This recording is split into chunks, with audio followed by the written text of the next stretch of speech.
আজকে প্যারিসে ফরাসি প্রেসিডেন্ট ইমানুয়েল ম্যাক্রোর পদত্যাগের দাবিতে চারিদিকে আন্দোলন চলছে।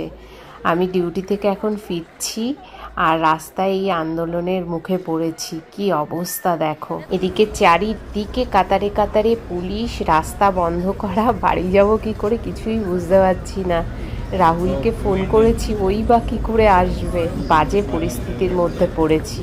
দেখো, দোকানপাট সব বন্ধ করে দিয়েছে, এদিকে মেট্রো, বাস সব বন্ধ।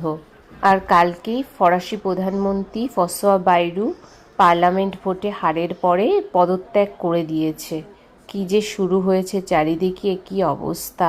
ওদিকে আবার নেপালে, কিছুদিন আগে বাংলাদেশে, শ্রীলঙ্কায়, মানে চারিদিকে একটা অরাজকতার অবস্থা। আর যুদ্ধের কথা তো বলে লাভ নেই। আর এখানে আন্দোলন আর ধর্মঘটের কথা শুনলেই ভয় লেগে যায়। 2019-এ একবার 1.5 মাস পুরো সব কিছু বন্ধ ছিল, না ছিল মেট্রো, ঠিকঠাক বাস ছিল না, মানে কি যে দুরবস্থায় পড়েছিল সবাই।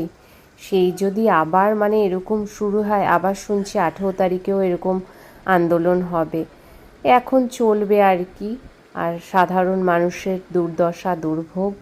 দেখো, ওদিকে মেট্রো চলছে, কিন্তু স্টেশন, রাস্তা সব বন্ধ করে রেখেছে। জানি না আজকে কখন বাড়ি যাব।